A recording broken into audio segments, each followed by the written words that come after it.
वेदव्यास कहते सुनिए, भगवान महादेव की कथा मोक्ष देती है, और मोक्ष का अर्थ कई जगहों पे ऐसा लिया है मुक्ति, लेकिन भगवान महादेव की कथा जब सुनते हैं न, तब सारी इच्छाएं मुक्त हो जाती है।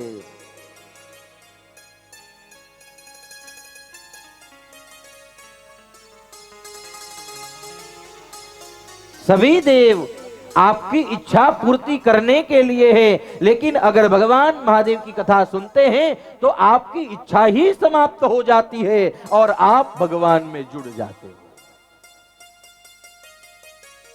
मन से ही बंधन होता है। एक संकल्प खत्म हुआ, दूसरा हो गया, दूसरा खत्म हुआ, तीसरा हो गया। इसलिए इस दुविधा से, इस घटना की अंदर से निकलने के लिए भगवान महादेव कृपा करते हैं किसके ऊपर? जो भगवान की कथा सुनते हैं उनके मन में जो संतोष प्रकट कर देते हैं, इच्छा रहित उस जीव को कर देते हैं। इच्छा रहेगी तब तेरे को कुछ करने की इच्छा होगी ना।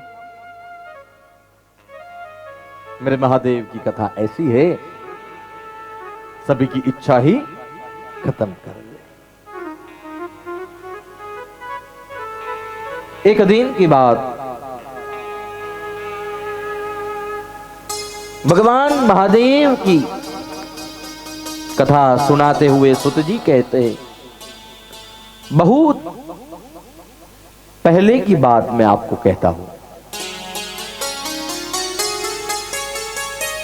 जब श्वेत वराह कल्प नाम का एक कल्प चलता था,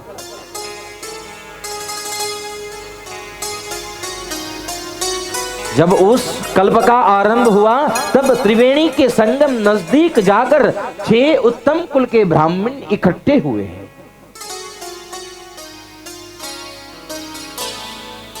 6 उत्तम कुल के ब्राह्मण इकट्ठे हुए, विप्र इकट्ठे हुए हैं और इकट्ठे होकर अपने अपने मत रखने लगे।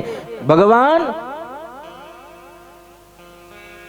वेदव्यास जी कहते हैं, इन 6 ब्राह्मणों ने कहा ये उत्तम, ये उत्तम, ये उत्तम, लेकिन मन में प्रश्न ही रह गया, उसका कोई समाधान न मिला।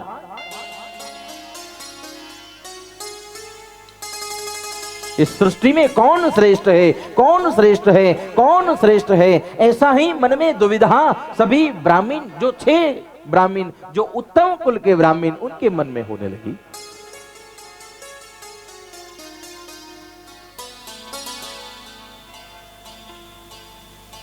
सारे ब्राह्मण ने निर्णय किया, चलो भगवान ब्रह्मा जी के पास चलते हैं, इसका उत्तर वो ही देंगे। उत्तम कुल के 6 ब्राह्मण भगवान ब्रह्मा जी के पास गए और भगवान की स्तुति की, भगवान की वंदना की, और भगवान की वंदना कर कर ब्रह्मा जी को कहा, प्रभु ऐसी कोई चीज इस जगत में जो महान है, संपूर्ण संसार के जो रचयिता हैं, इस संसार को जो चलाते हैं, इस संसार को जो पोषते हैं, इस संसार को जो मुक्त करते हैं, वो कौन है?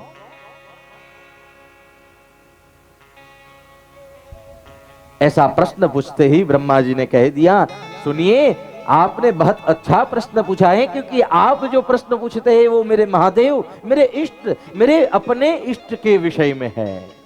और जब अपने किसी के विषय में कोई पूछता है ना, बहुत आनंद होता है। क्यों? बताने में भी आनंद होता है और सुनने में भी आनंद होता है, क्योंकि खुद का है वो। अगर आपके विषय में कोई कुछ कहे तो कितना आनंद होता है।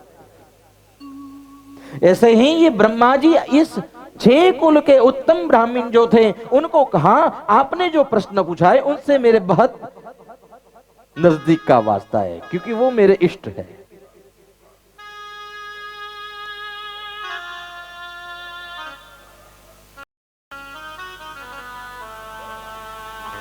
ब्रह्मा जी ने मन में आंख बंद कर कर ध्यान धरा, भगवान महादेव को वंदन किया है और भगवान को कहा, प्रभु धन्य आप धन्य है, आपकी लीला सुनाने का मुझे अवसर दिया है।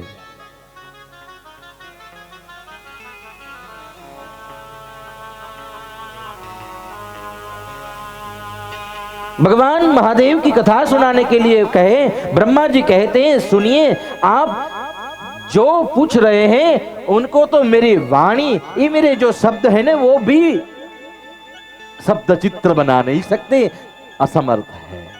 इतने शब्द है ही नहीं कि भगवान महादेव के गुण गाए जाए, उतने शब्द है ही नहीं। अरे पुष्पदंत तो कहते हैं अशित गिरीशमं श्यात कज्जलम सिंधु पात्रे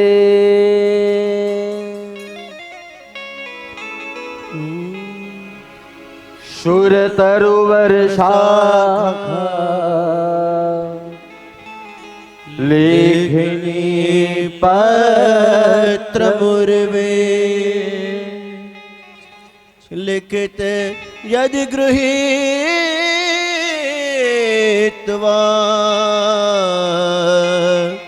शारदा सर्वकालम् तदपि तव गुणानां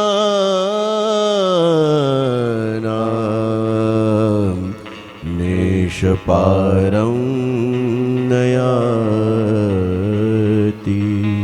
ब्रह्मा जी कहते हैं सुनिए, भगवती सरस्वती भी भगवान महादेव के गुण लिखने बैठे और इस पृथ्वी की जो वटवृक्ष की वेलाई है उनको अपनी कलम बना दे, समुद्र को साई बना दे, और भगवती स्वयं सरस्वती भी बैठ जाए न तो भी इस महादेव के गुण को गा नहीं सकती, लिख नहीं सकती।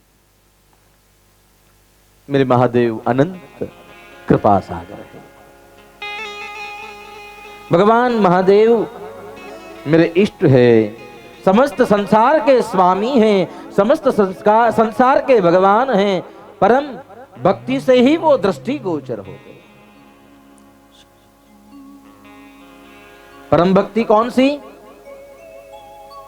शास्त्र ने कहे भगवान महादेव की कथा वो ही परम भक्ति है जो सुनने बैठे, और भगवान महादेव की कथा जो सुनते उनको दृष्टि गोचर, उनको ऐसा भाव होता है मेरे ऊपर भगवान महादेव का हाथ है, मेरे पर कृपा है।